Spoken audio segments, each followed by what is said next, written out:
Bismillahirrahmanirrahim. Alhamdulillahi Rabbil Alamin. Assalatu wassalamu ala asyrafil anbiya'i wal mursalin. Nabiyina Muhammadin wa ala alihi wa sahbihi ajma'in. Assalamualaikum warahmatullahi wabarakatuh. So, kagabi pala dapat yung talambuhay ni Uthman. So, ngayon natin siya kunin insyaAllah. So ngayon sa pagpapatuloy sa talambuhay ni Uthman bin Affan radhiyallahu anhu.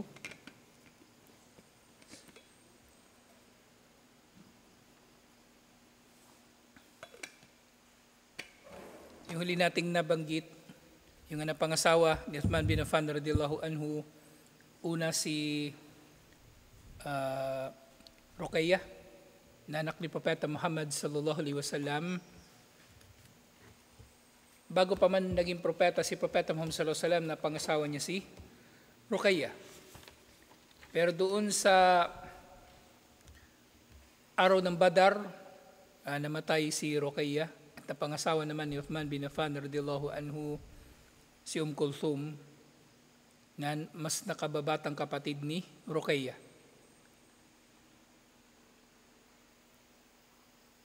Pero namatay din si Ruqayyah sa ikasyam na taon pagkatapos ng hijrah.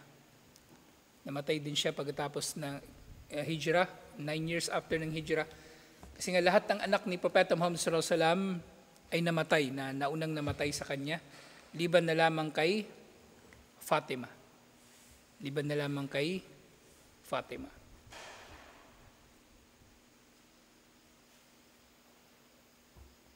So, sa pagpapatuloy,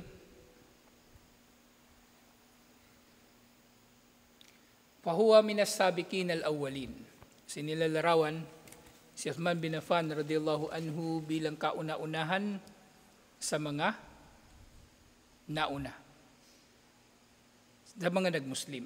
At yun nga, naiulat ng nagdakwa kay Uthman bin Affan radhiyallahu anhu ay mismong si Abu Bakr Siddiq radhiyallahu anhu.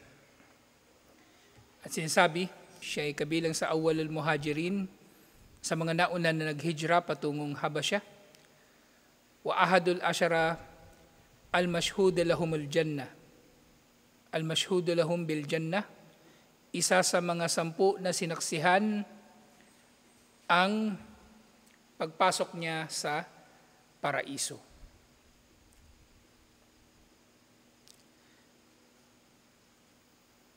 So nababanggit din tungkol sa kanya, wa ahadus sitta alladhina tawaffa Rasulullah sallallahu alaihi wasallam wa huwa anhum radin. Kabilang siya dun sa 6 na naiulat na sumakabilang buhay si Propeta Muhammad sallallahu alaihi wasallam habang siya ay nalulugod sa kanila. At yung 6 na ito na nga yung 6 na Khulafa'ur Rashidin, o 4 na Khulafa'ur Rashidin kasama si Abdurrahman bin Auf at si Sa'ad bin Abi Waqqas. Sila yung 6 na palaging kasama doon sa syura ng mga khalifa. Alhamdulillah. Wa ahadus sahaba alladhina jama'u al-Quran. So, kabilang si Uthman bin Affan radhiyallahu anhu sa mga nagtipon sa Quran. So kahit nung panahon pa ito ni Abu Bakr Siddiq radhiyallahu anhu at mismong sa panahon ng kanyang khilafa, so natipon ang Quran sa official na kopya nito, alhamdulillah. Kaya ngayon mga mushaf sa panahon natin ngayon, tinatawag itong Rasmul Uthmani, dahil ito ay eksaktong kopya nung mushaf nung panahon ni Uthman bin Affan radhiyallahu anhu, para matiyak na wala nang magtatangka na magbabago o babaguhin niya ang Quran. Alhamdulillah, bagaman siyempre sa pamagitan ng mga sanad ay napagtibay pa rin ang iba pang mga pagbasa sa Quran. Sinasabi,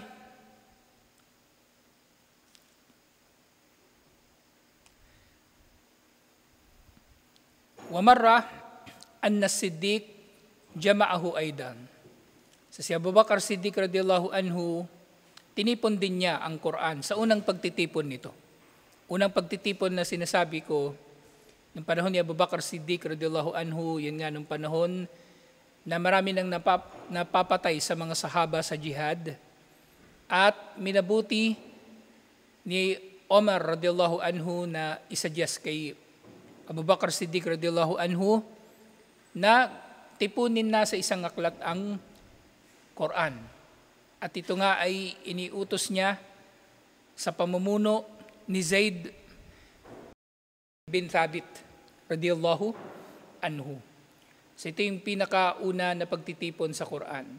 Pero syempre, wa inna ma tamayyaza Uthman bi jam'ihi fil mushaf wa ala harfin wahid min al-ahruf as-sab'a allati nazal.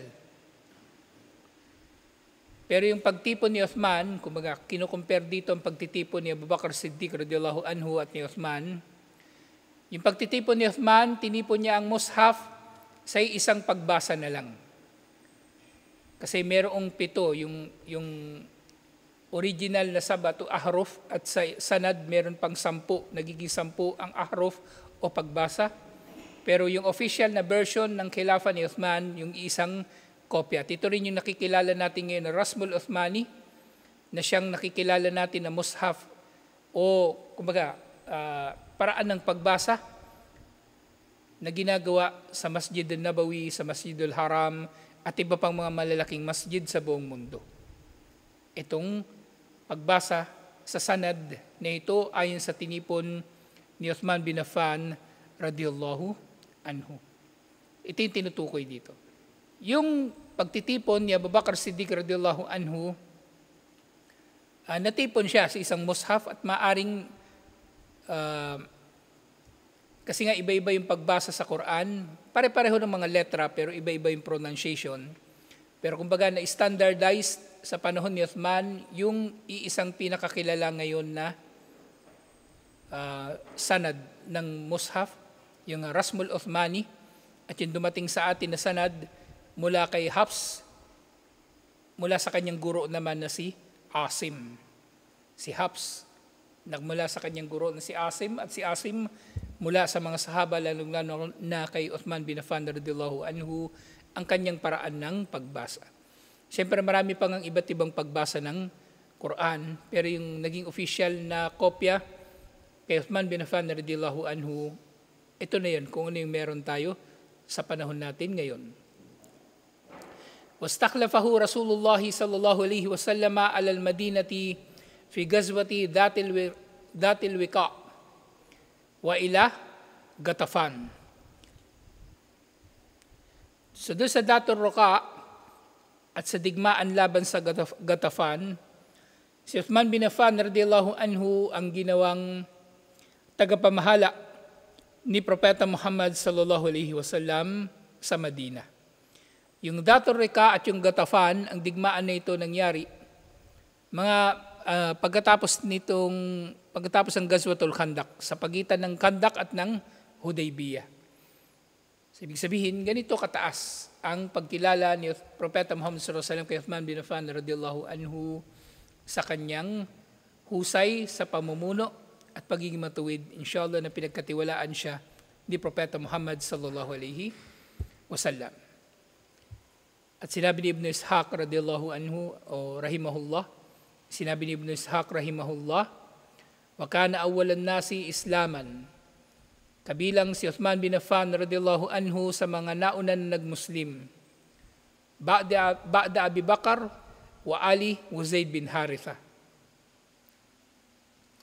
So sa talaan ng mga nagmuslim,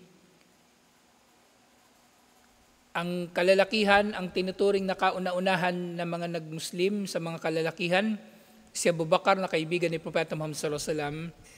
Pero sinasabi ng mga scholar, posibleng mas nauna pa talagang nagmuslim syempre yung pamilya ni Propeta Muhammad sallallahu alaihi wasallam. Kasi doon sa gabi na nakita niya si Jibril alayhi salam at ipinabatid niya sa pamilya niya yung nangyari at sinabi niya, Zammiluni, Zammiluni. Ang naroon ay si Ali, si Zaid bin Haritha, at syempre pareho silang nagmuslim, at syempre si Khadija radiyallahu anha. At syempre naroon din si Waraka bin Nawfal radiyallahu anhu, kabilang sa mga naunang mga nagmuslim. ang mga scholar ay nagkakaisa na si Waraka bin Nawfal ay nagmuslim. Bagaman, yung panahon na yun na kumbaga, nagkaharap sila ni Propeta Muhammad sallallahu alaihi wasallam, namatay din agad si Waraka bin Nawfal, pero ang lahat ng sinabi ni Waraka bin Nawfal, lahat ng mga napagtibay na naiulat tungkol sa pag-uusap ni Waraka bin Nawfal at Propeta Muhammad sallallahu alaihi wasallam, lahat ng ito ay tumutukoy o nagpapatibay na naniniwala si Waraka bin Nawfal kay Propeta Muhammad sallallahu alaihi wasallam sa kanyang pagkapropeta. Ngayon, ano naman ang patunay na si Waraka bin Nawfal ay naniniwala sa kaisahan ni Allah? Mapagtitibay natin yan doon sa kanyang sinabi na kinilala niya si Jibril alayhis salam bilang an-namus, ang tagapagtangan ng mga lihim ni Allah. Lihim, ibig sabihin yung mga ipinapadala niyang kapahayagan. So kilala o kinikilala ni Waraka bin Nawfal si Allah at kinikilala ni Waraka bin Nawfal si Jibril alayhis salam at kinikilala niya na si Allah ay mayroong mga kasulatan. So technically, si Waraka bin Nawfal, doon sa maikling conversation nila na yon, pinaniwalaan ni Waraka bin Nawfal ang karamihan sa arkanul iman. Naniniwala siya kay Allah, naniniwala siya sa mga anghel, naniniwala siya sa mga kasulatan, naniniwala siya sa mga sugo. Doon sa pag-uusap nila na yon. So mula roon yung mga sahaba, kumbaga, ang nauna talaga sila sa kanila o mas nauna pa sa kanila, kumbaga, maituturing nga na si Waraka bin Nawfal. At sa lahat ng tao, pinakanauna talaga si Khadijah. At maaring kasunod na nga nila na nagmuslim si Zaid bin Haritha, na that time, ampon siya actually ni Propeta Muhammad sallallahu alaihi wasallam. Bago pa man bumaba yung ayah na pinagbabawal ni Allah yung pag-aampon, na tatratuhin ng tao yung iba pang bata bilang kanyang anak. So yung panahon na yun, ampon ni Propeta Muhammad sallallahu alaihi wasallam si Zaid bin Haritha. Actually, tinatawag nila si Zaid bin Haritha sa panahon na yun bilang Zaid bin Muhammad. Zaid na anak ni Muhammad. Hanggang sa ipinagbawal ni Allah ang ganito, na hindi pwedeng tatawagin ng bata sa pangalan liban na lamang sa pangalan ng kanyang ama. Kung hindi kilala ang kanyang ama, tatawagin siya bilang anak ng kanyang ina. Pero hindi pwede sa pangalan ng nag-ampon sa kanya. Actually, kahit doon sa Taif, nung nagpunta sila ng Taif, si Propeta Muhammad sallallahu alaihi wasallam at si Zaid bin Haritha, hindi pa ipinagbabawal yung pag-aampon. Pinagbawal na yun sa Madina. Pinagbawal na yun sa Madina. So ito yung mga nauna talaga mga nag-Muslim at napagtibay na si Uthman bin Affan radhiyallahu anhu ay nag-Muslim sa pamagitan ng da'wa ni Abu Bakr Siddiq radhiyallahu anhu. At ito yung nabanggit ko nung nakaraan na kung sa da'wa, kumbaga, hindi maganda na ngayon nangyayari ngayon, hindi na nakakatuwa yung kung sino-sino na lang yung pagsasyahadahin. So dapat yung mga Muslim, hindi naman sa nagiging suplado tayo, isnabero o mapangmata, mata pobre. Tingnan din naman natin yung aanyayahan natin patungo sa Islam. Kung sa palagay ba natin kapag magmumuslim yun ay magdudulot ng pakinabang sa Islam o sa mga Muslim. Hindi kung sino-sino lang. Kasi parang nangyayari ngayon, cheap. Mumurahin na lang ang Islam kung sino-sino na lang ang pinagmumuslim natin. Na wala namang katuturan na kumbaga na magmumuslim lang, magsasyahada kumbaga, kunwari nagmuslim tapos wala naman talagang pananampalataya. Tapos kung sino-sino lang, kung babalikan natin, nasasabi ko ito hindi dahil sa hindi ako sumasang-ayon sa ginagawa nila. Hindi lang yun. Nasasabi ko ito kasi ito yung na-realize ko ngayon eh. Ito yung napagtanto ko ngayon. Kung paano nagda'wa si Abu Bakr Siddiq radhiyallahu anhu, pinili niya kung sino yung dada'wahan niya. Pwede naman siya magdawa kay Abu Jahal, di ba? Pero hindi niya ginawa kasi alam niya walang kwenta yun. O masama yung ugali. Ang muna niyang nilapitan, yung mga tao na alam niya matutuwid. Sina Uthman bin Affan radhiyallahu anhu, sina Sa'ad bin Abi Waqqas, sina Abdurrahman bin Auf, yun yung mga nilapitan niya. At bandang huli, kalaunan ay naging mga matatatag sa Islam, alhamdulillah, at naging saligan pa ng gobyerno ng mga Muslim sa Madina. Sila na mga dinakwahan ni Abu Bakr Siddiq radhiyallahu anhu. Kaya nga sa da'wa ngayon, baguhin natin yung nangyayari ngayon na kung sino-sino lang pinapagsyahada. Hindi natin ipinamimigay ang Islam kung kani-kanino lang. Napakahalaga nito. Ang pagiging Muslim ng tao, ang kapalit nito paraiso. Ang pagiging Muslim ng tao, yung karapatan niya sa atin na tatratuhin natin siya bilang kapatid sa pananampalataya. Tapos kung sino-sino lang pagsasyahadahin natin. Nangyari pa ilang beses, di ba? Sa parok may nagsasyahada, lasenggo. Anong gagawin natin sa lasenggo? Bihira yung lasenggong nakita ko na nagsyahada na nagpakamatuwid Si Ismail lang yata. Pero si di ba sinihin yung tropa ni Kapitan dati, yung namatay na. Pangalan nun?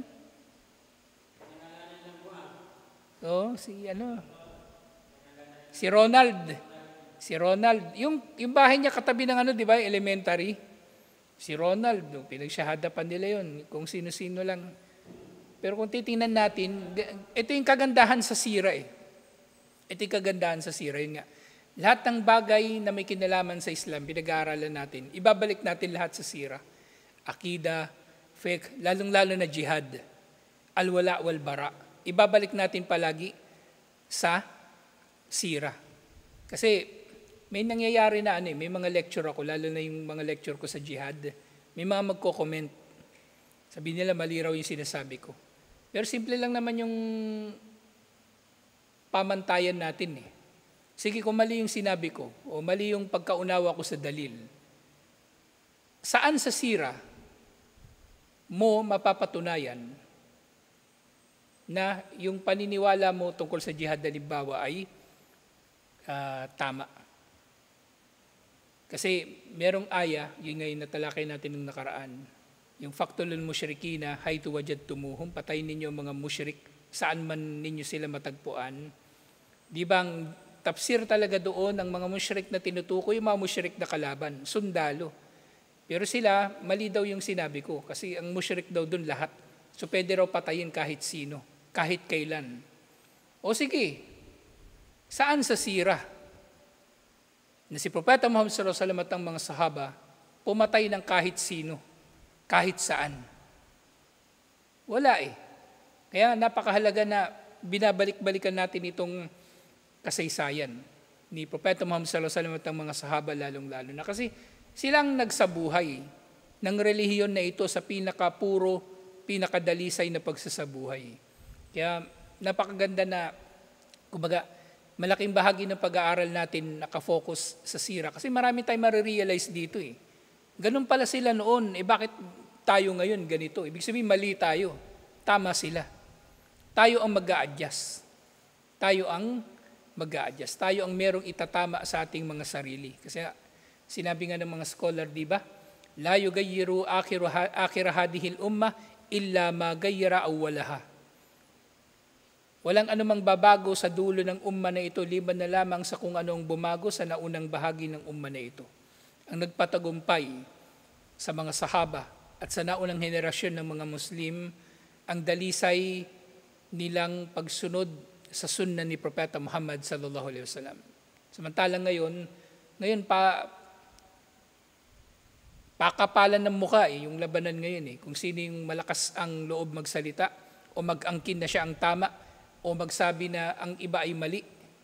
Ganun din nangyayari ngayon sa mga mangangaral, lalong-lalo na mula sa mga ligaw na sekta, sa mga Sufi, Shia, mga terorista. Yun, ganun lang ang kasimpleng bagay. Kung sinasabi ninyo, mali yung pangaral natin na kinuha pa natin sa mga scholar, sabihin nila mali yan. O sige, patunayan nyo na liban pa rito yung ginawa ng mga sahaba nung panahon nila. Na ang pag-unawa doon sa pagpatay sa mga musyrik ay katulad ng pag-unawa ng mga terorista na pwedeng patayin ng kahit sino, kahit saan, kahit kailan.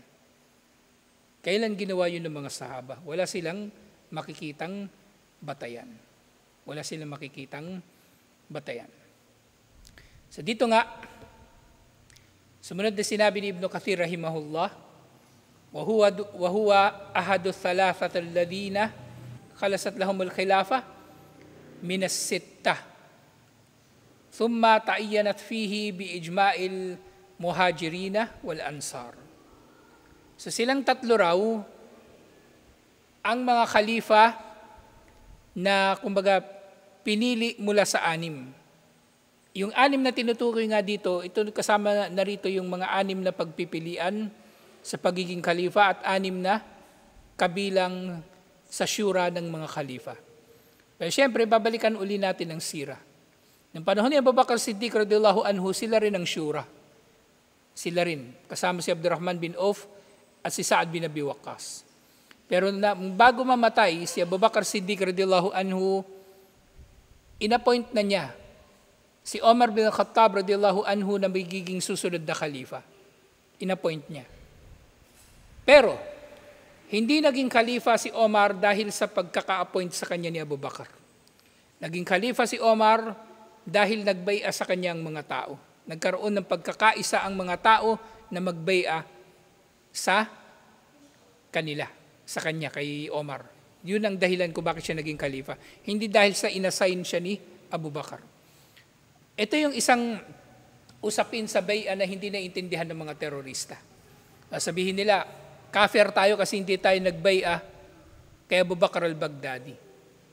Pero ang totoo niyan, hindi tayo pwedeng pipilitin ni numan na magbai'a. Lalong-lalo na hindi naman tayo kabilang sa kanilang dawla o kabilang sa kanilang nasyon.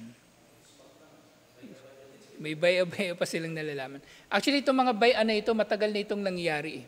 2012 pa lang, yun na unang naalala kong maaga kong naalala na nagtawag ng bai'a. Merong isang Syrian, ang pangalan niya si Abu Isa al-Rifai, nagtatawag siya ng bai'a. Yung pala itong si Abu Isa al-Rifai, kabilang siya sa mga kauna-unahang ISIS. Kabilang siya doon. At kalaunan nga, 2014, lumitaw naman itong si Baghdadi at nagpakilala naman siyang khalifa din. Nawala na sa eksena si Abu Isa al-Rifai. Ngayon, pagdating sa bai'a, yun na, hindi pwedeng pipilitin ng tao na magbai'a, lalong-lalo na kung wala sa lugar at wala sa posisyon, yung nagbabai'a. Ibig sabihin tayo mga nagbabai'a. At kahit yung pinagbabai'ahan, yung nag-aangkin ng khilafa. Kaya nga sa usapin, alhamdulillah, may post si Dr. Muhammad Ata. Yung nga, di ba? Kawarij daw ang MILF kasi kumalas sa MNLF. Hindi sila kawarij. Kasi wala namang bai'a eh. Wala namang nagbai'a sa MILF na gagawin nilang khalifa si Sheikh Nur Miswari, hafidahullah. Hindi naman sila nagbai'a sa kanya. At hindi rin naman nagpabai'a si Nur Miswari sa kanila. Para, kumbaga, kung hihiwalay sila sa kanila, ay maituturing sila na nagkuruj o nagkaklas kay Nur Miswari. So, hindi sila kawarij. Hindi sila kawarij. So, tayo rin. Kung tayo, hindi tayo susunod sa utos ni Abu Bakr al-Baghdadi na pumatay ng kung sino-sino lang kuffar, kahit kailan, kahit saan, hindi nila tayo pwedeng pilitin. At hindi nila tayo pwedeng mas lalo nahahatulan ng redda o ano paman. Ang problema nga sa kawarij, baloktot yung utak nila eh. Sabik na sabik sila na pumatay. Yun ang problema nila. Yun ang relihiyon nila. Hindi nila relihiyon actually, bandang huli, hindi natin sila hinahatulan ng kufur, pero papunta na sila ron eh. Kasi itong mga tao na ito, bandang huli, ang Diyos nila kamatayan. Ang Diyos nila kamatayan. Ang hangad nila kamatayan. Ang pumatay. Mang-alipin ng kapwa. Mangamkam ng yaman ng kapwa. Yun sila, mga tulisan, mga kriminal, na ginagamit ang jihad para magmukhang tama yung kanilang masamang ginagawa. Yun sila. Kaya,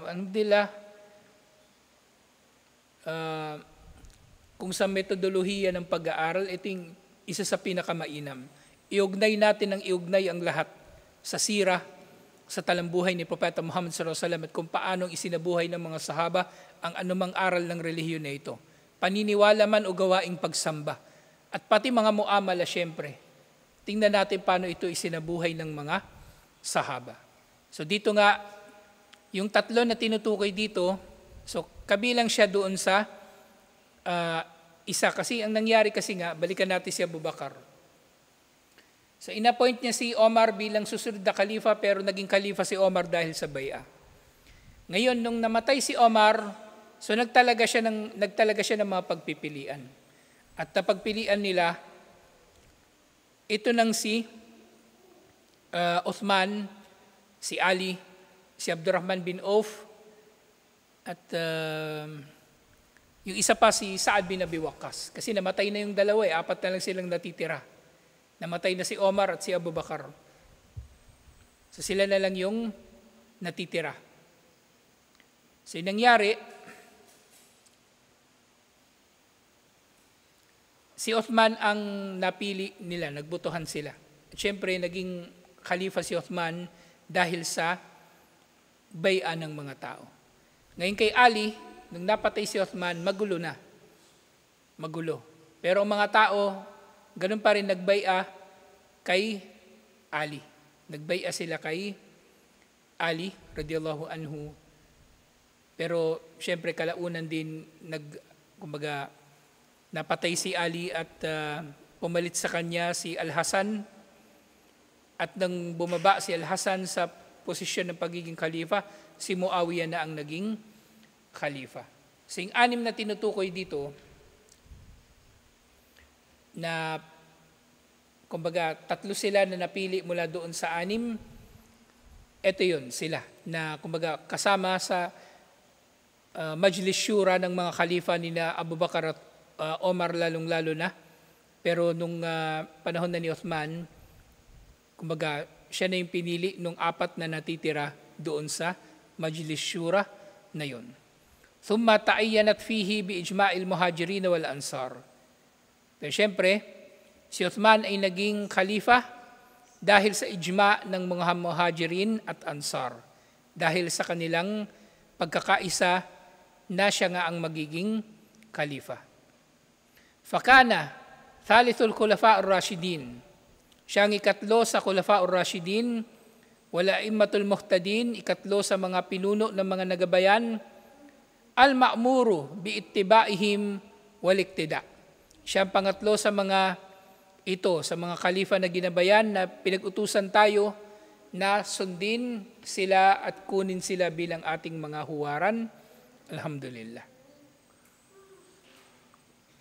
So si Uthman bin Affan radiyallahu anhu, naiulat yung kanyang mga ugali.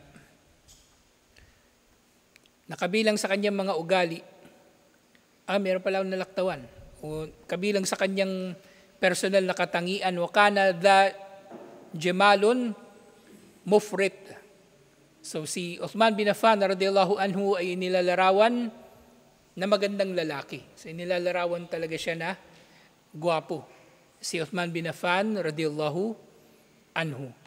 Pero syempre sa kabila ng katangian nito ni Uthman bin Affan radiyallahu anhu, nagkakaisa ang mga scholar at ang mga historian na kahit nung panahon pa ng Jahiliyah, si Uthman bin Affan radiyallahu anhu ay nakikilala na naging matuwid din. Na umiwas siya sa mga bisyo, umiwas siya doon sa pagsamba sa mga Diyos-Diyosan, na hindi katulad ni Omar na naiulat talaga na siya ay nag-shirk at nagkaroon ng mga bisyo. Pero si Uthman bin Affan radiyallahu anhu, kumbaga kung sa ugali, nakikilala siya na parang si Abu Bakar radiyallahu anhu sa kanyang ugali, sa pagiging malumanay at syempre paglayo sa shirk at sa iba't iba pang mga bisyo o pagsuway kay Allah subhanahu wa ta'ala. Kaya nga yung kumbaga yung araw na papatay na si Uthman, di ba nakwento ko na sa inyo ito, naiulat ito sa mga kasaysayan, na umakyat si Uthman bin Affan radiyallahu anhu doon sa balkonahe at kinausap niya yung mga tao na nakapaligid sa kanya. At pinaalala niya sa kanila na siya si Uthman bin Affan radiyallahu anhu, na hindi siya nagzina kahit kailan. Ngayon sa Islam at kahit nung hindi pa siya Muslim. Ibig sabihin, pinasasaksi niya yung mga tao na hindi siya masamang tao at walang dahilan para sila ay mag-aklas laban sa kanya. Siyempre yun ay ginawa pa rin ni Uthman bin Affan radhiyallahu anhu sa kabila ng propesiya na mapapatay nga siya. Siyempre tayo, kapag mayroong mga ganito propesiya, gagawin pa rin natin yung dapat nating gawin, inshallah. Bawa ngayon, di ba, may propesiya na pababa ng pababa ang antas ng mga Muslim, pero hindi ibig sabihin na magpapabaya na lang tayo. Hindi ganon. O kaya may mga hadith na nagsasabi na ang pinakaligtas na lugar laban sa Dajjal ay ang tumira ka sa bundok. Hindi rin man ibig sabihin doon na hindi ka napupunta ng bayan. So, kung merong importanteng gagawin doon, di pumunta ka pa rin ng bayan. Pero huwag ka nang maglagi sa bayan o lalong-lalo na sa mga syudad. So pwede nating gawin yung mga dapat nating gawin pa rin, inshallah. Si Uthman bin Affan radhiyallahu anhu, nakikilala nga sa kanyang physical na anyo na siya nga raw ay gwapo. Pero siya ay nakikilala sa kanyang personal na katangian ng pagiging matuwid kahit noong hindi pa siya nagmumuslim, alhamdulillah. Yun naman yung sunod natin na tatalakayin sa susunod. Inshallah, hanggang dito na lang. Assalamualaikum warahmatullahi wabarakatuh.